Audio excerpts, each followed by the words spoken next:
Hey everybody, it's Brad here, and today I just want to walk you through some of the new features that EXPANSE 1.7 brings to the table. I'm excited to show you all the new stuff that we've been working on. We have a few other things coming down the pipe, but I think EXPANSE 1.7 has got some exciting new things to offer, and I'm just going to run down a few of them in this video that I think are particularly cool. So here we are over in Unity. This is version 2022.3 because we dropped support for anything below 2022.3 LTS. We're using some new features that Unity has to make EXPANSE better.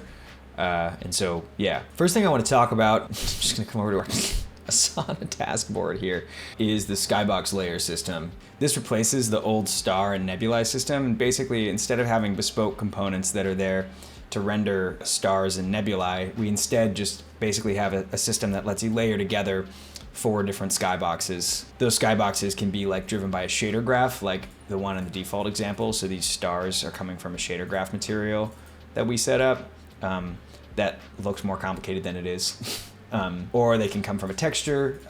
So for instance, say I wanted to like pop a nebulae texture behind everything here, it disables some of these clouds just to make this more visible. So what I would do is I can come and I can duplicate the stars layer. I call this nebulae, and then I can come in here and add a slot and drag it into the manager. Now you can see when I like rotate this, it's like its own layered skybox that can do its own thing, right? But I actually want nebulae. I'm gonna say that I'm not gonna have a twinkle map, which is just a noise texture to control how the stars twinkle. So I'm gonna set that to none.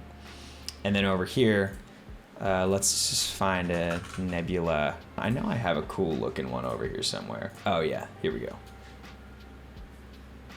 Cool, so now I have a crazy looking nebula behind the sky. If I just pull back the intensity a little bit, yeah, so this looks pretty cool. You can see that, you know, whatever, I can rotate it and have it do its thing.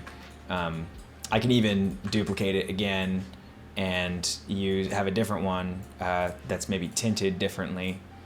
So maybe let's make this one like really deep red, and then I can rotate it differently and kind of have this red nebula that's kind of coming over here, maybe even more extreme.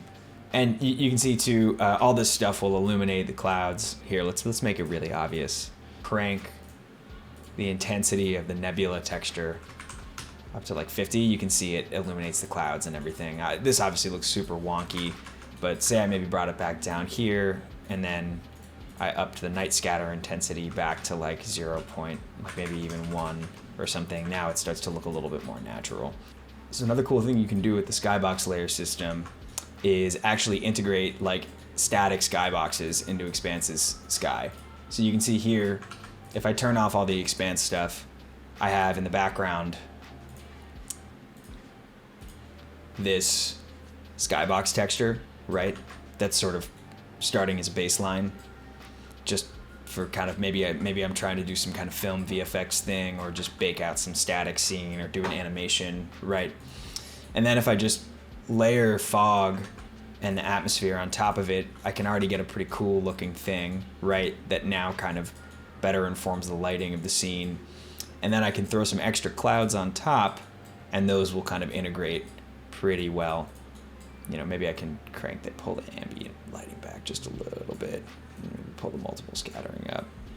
You know, whatever. You can sort of imagine tweaking this to sort of suit your needs. Cool. The next thing I want to talk about is fog diffusion. If you look up like, I don't know, foggy forest or something, you can see that as you get further into the fog, there's sort of a blurring effect that happens. Like if you look kind of right around here, that's from light that's bouncing off of these trees, kind of diffusing into the fog. EXPANSE 1.7 tries to mimic that with a post-processing pass that we call fog diffusion. So you can go over to global settings, go to fog quality and turn it on. It's not going to be too apparent, but the minute that you kind of roll it in, you can start to see that off in the distance, you get sort of a blurring effect that happens. So see these trees really far away. I think it looks really good for when you have sort of a really hazy looking forest and you're sort of staring straight on into the sun. You kind of just want that look of like, it's really blending out into the background. Like here, let me just show you really sort of, you bring the FOV way in on this camera and kind of come over to here. You can really see the difference here, where now This is no diffusion, and this is the diffusion coming in. This is a little bit extreme now, like sort of this versus this. It's very subtle, but I think it does make a difference. Yo, I'm just recording a tutorial real quick, so just, that's why I'm talking to myself. Next thing I want to talk about is the lens flare integration stuff. It's really easy to do. Basically, we added support so that when you have an SRP lens flare, you can attach this lens flare attenuator script to it, and then it will respond to changes in the cloud cover. So basically what this will do is that here, if I turn off the lens flare attenuator, it's easiest to see. So bring the cumulus cloud cover in, the lens flare is still there, right? Okay, now turn the lens flare attenuator on, bring in the cloud cover, and now it goes away with the clouds. You can add it to any directional light that you want here. Maybe I'll just show you how you might add it to the moon. So say I bring this down, so now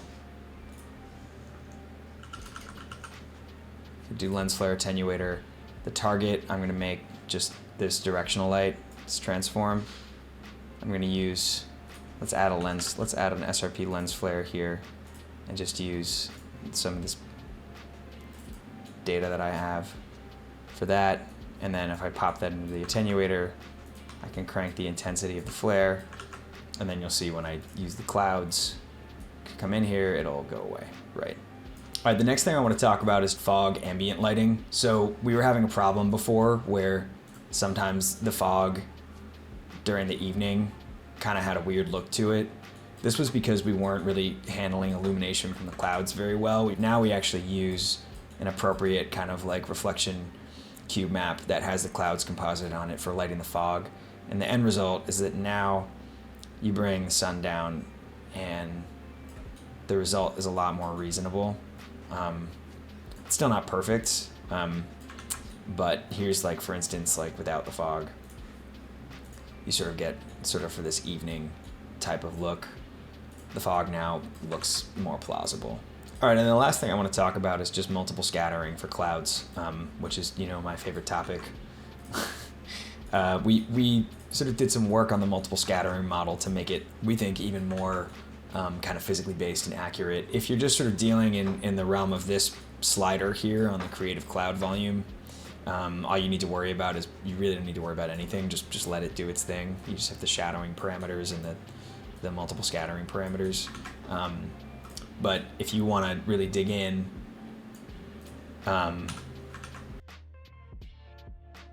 so multiple scattering, you basically have these two sections in the lighting area. You have self-shadowing and you have multiple scattering. These are both sort of parts of the multiple scattering approximation. But self-shadowing will control kind of the amount of shadowing that you get in the clouds. And that's pretty self-explanatory. And now you can see, if you're familiar with EXPANSE 1.6's way of doing this, we used to have, for one, the lowest you could set the bias was 0. Now you can actually go below 0 to try and kind of get more extreme situations.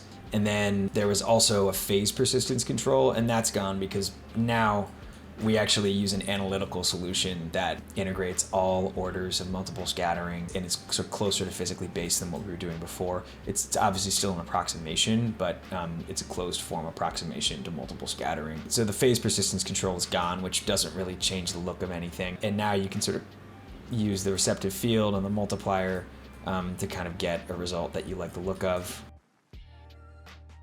You can see now, if I sort of pull this way down, it sort of gets these really crazy dark edges around the clouds. Obviously this doesn't look very good now, but you can really tweak this to get some crazy looking results that can kind of help you to channel that sort of around the edge look.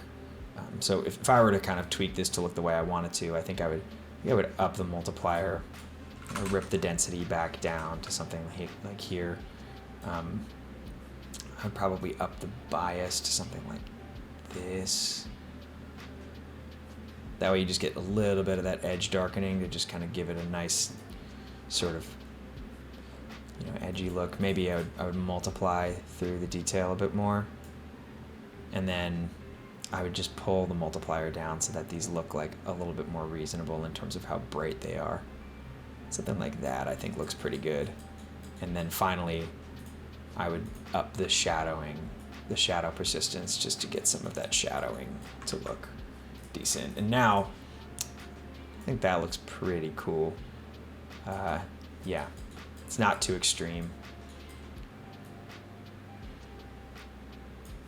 And it translates pretty decently to this time of day too. Especially like at the back of the sky. It's like not so bad.